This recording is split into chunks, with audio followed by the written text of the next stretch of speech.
Bonjour et bienvenue à ce cinquième et dernier jour déjà de notre formation 5 jours pour organiser l'espace de travail optimal.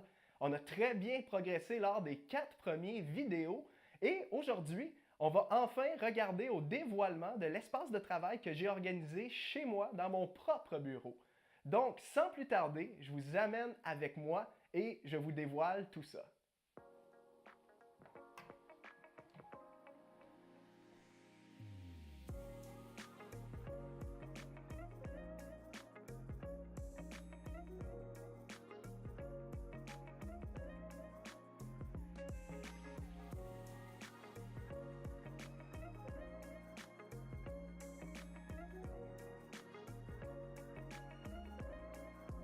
Donc la première zone que je veux vous montrer dans mon nouvel espace de travail, c'est bien évidemment ma zone travail de bureau. Comme je le mentionnais dans cette formation, votre bureau en tant que tel est la pièce maîtresse de votre espace de travail. C'est donc logique qu'on commence par positionner cet élément-là en premier. Et si on regarde ici, vous voyez que j'ai aménagé premièrement mon bureau dans un emplacement qui est stratégique. Ce n'est pas face à une porte, donc je diminue le risque d'être interrompu au cours de ma journée de travail. Et ce n'est pas non plus face ou dos au soleil, c'est plutôt de côté au soleil. Donc c'est idéal parce que au cours de ma journée, je ne me retrouve pas à être ébloui par le soleil ou à voir comme mon écran d'ordinateur qui est brouillé à cause des rayons du soleil. Et mon bureau est positionné dans cet endroit-là volontairement parce que si on regarde même la disposition de la pièce, on voit que la table de travail que j'ai choisie est comme d'une parfaite dimension et pour moi, c'était juste l'emplacement logique. Et en positionnant cette zone d'activité, la zone de travail de bureau ici, ça me permettait également de maximiser tout le reste de ma pièce, comme je vais vous montrer dans quelques instants.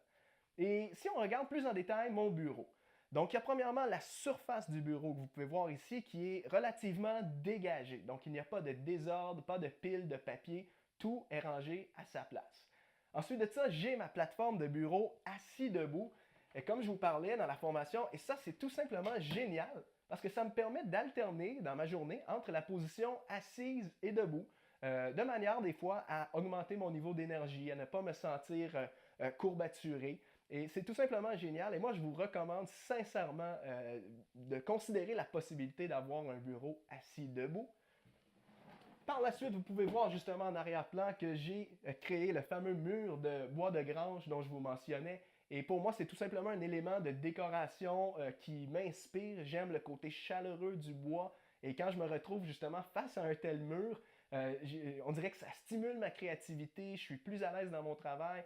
Et donc, c'est un élément intentionnel que j'ai mis en place dans le but d'être plus productif dans mon espace de travail.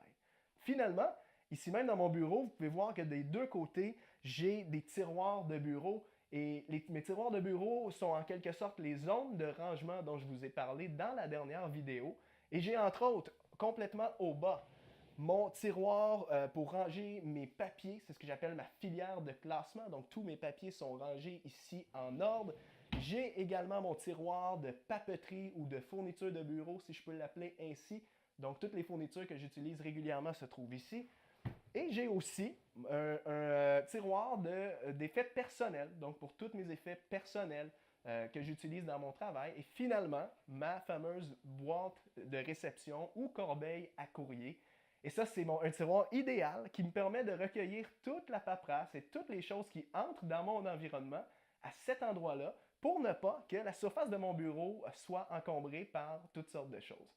Donc, ça, c'était ma première zone, la zone travail de bureau. Et on poursuit avec ma prochaine zone d'activité.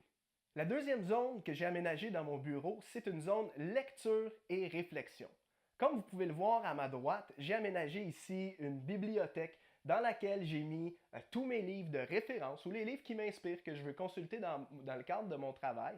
Et j'ai également créé un coin avec une belle chaise, de la belle décoration, où est-ce que je peux m'asseoir pour décrocher de mon travail, prendre une petite pause, méditer, réfléchir, élaborer des stratégies. Et c'est tout simplement génial. Pour moi, c'est comme un coin évasif où est-ce que je peux parfois juste faire une coupure par rapport à mon travail et je peux même parfois prendre mon ordinateur portable, venir m'asseoir ici et ça me change de contexte. J'ai l'impression d'être moins figé à mon poste de travail de façon permanente et ça me donne un certain sentiment de liberté dans mon espace de travail. Donc, c'est évidemment une zone que je vous conseille si vous avez la possibilité d'avoir une pièce privée au boulot ou à la maison. Vraiment, considérez d'aménager une zone lecture et réflexion.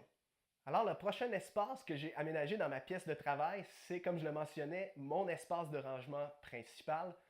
Mes tiroirs, comme je vous le mentionnais tout à l'heure, ça me sert plutôt à ranger ma paperasse, mes petites fournitures, mes effets personnels. Mais il arrive parfois que dans un bureau de travail, on a des accessoires plus volumineux, du gros matériel à ranger. Et en ce qui me concerne, mon placard est mon endroit dans lequel je peux ranger toutes ces choses-là. Bien évidemment, je sais que vous n'avez peut-être pas la possibilité d'avoir un placard, mais heureusement, il existe toutes sortes d'alternatives de rangement, comme des étagères, d'autres formes de bibliothèques, des tablettes, que vous pouvez mettre en place dans votre espace de travail pour augmenter vos capacités de rangement. Évidemment, je vous donne toutes les recommandations des bons outils de rangement à adopter dans le guide que je vais vous présenter à la toute fin de cette vidéo. Et sans plus tarder, je vous montre juste un aperçu de à quoi ressemble mon fameux placard de rangement. Donc, vous pouvez voir que là-dedans, il y a toutes sortes de fournitures. C'est plus ou moins ordonné et organisé de façon carrée. C'est tout simplement un endroit où est-ce que je peux mettre toutes les choses volumineuses afin de libérer le plus possible tout le reste de ma pièce de travail pour qu'il y ait le moins de désordre possible dans mon environnement et que je puisse être le plus concentré possible sur le travail qui est devant moi. Finalement, la dernière zone que je voulais vous montrer, que j'ai aménagée dans mon bureau, c'est ma fameuse zone créative ou ma zone créativité. Et comme je vous le mentionnais dans une vidéo précédente, j'ai tout simplement ici converti un mur standard en un tableau blanc. C'est-à-dire que j'ai utilisé une peinture spéciale qui me permet vraiment de convertir un mur en tableau. Et pour moi aujourd'hui, comme vous pouvez le voir, il y a toutes sortes de choses qui sont écrites sur le mur. C'est la zone que j'utilise lorsque je veux écrire des idées, faire des brainstorming. Et c'est tellement génial d'avoir ce type d'éléments, d'accessoires dans un bureau de travail parce que ça me permet, en ce qui me concerne, d'écrire la liste des articles que j'ai à écrire, les objectifs qui sont devant moi pour les prochains mois, des stratégies pour des lancements de produits, etc. Et bref, peut-être que vous n'avez pas encore une fois l'occasion d'avoir un mur complet sous forme de tableau, mais vous pouvez trouver une alternative peut-être en achetant tout simplement un tableau blanc que vous allez fixer au mur. Alors voilà, j'ai ici un espace de travail optimal. Comme on vient de le découvrir dans cette formation, j'ai transformé une pièce vide avec tout simplement 4 murs blancs en un lieu inspirant qui, pour ma part, stimule ma productivité. Et personnellement, j'ai hâte de voir tout le travail que je vais pouvoir réaliser ici. J'ai éliminé toutes les formes de distraction potentielles pour vraiment créer un endroit qui va me propulser vraiment dans un niveau d'efficacité supérieur. Et maintenant, c'est à ton tour de jouer. J'espère que tous les conseils, les stratégies que je t'ai partagées vont pouvoir t'aider. Et jusqu'à maintenant, en fait, on a discuté de l'importance d'avoir un bureau bien organisé. On a regardé à comment aménager la pièce efficacement. Je t'ai aussi présenté les différents outils et équipements que tu as besoin dans un bureau. Je t'ai présenté les différents espaces de rangement essentiels. Et finalement, je t'ai dévoilé ici comment moi, j'ai transformé mon bureau. Maintenant, c'est à ton tour de passer à l'action. Et pour t'aider à réussir, vraiment à bien organiser ton bureau, je ne te laisse pas seul et j'ai créé une ressource hyper pratique, hyper détaillée qui va t'expliquer exactement comment transformer ton espace de travail. Parce que je suis conscient que cette vidéo, ces 5 jours de formation, ne vont pas nécessairement en profondeur. C'est un survol général qui vous guide pour que vous puissiez vous lancer. Mais vous n'avez pas toute l'information. Il y a plusieurs informations qui vous manquent pour que vous puissiez complètement transformer l'espace de travail que vous avez. Et le guide que je vais vous présenter s'appelle « Comment organiser son bureau ». Et il s'agit vraiment de 13 étapes pratiques qui vous montrent, étape par étape, un pas à la fois, comment prendre votre espace de travail tel qu'il est aujourd'hui et en faire un endroit comme le mien où vous allez pouvoir être hyper productif. Je vous offre ceci maintenant en forme de livre, soit au format numérique ou format papier. Et je vous invite sans plus tarder à aller consulter directement au bas de cette vidéo la page d'information sur ce livre-là. Et moi, je vous dis, dans tous les cas, merci d'avoir passé ces 5 jours avec moi. Et je vous donne un rendez-vous dans ce livre, Comment organiser son bureau. À tout de suite.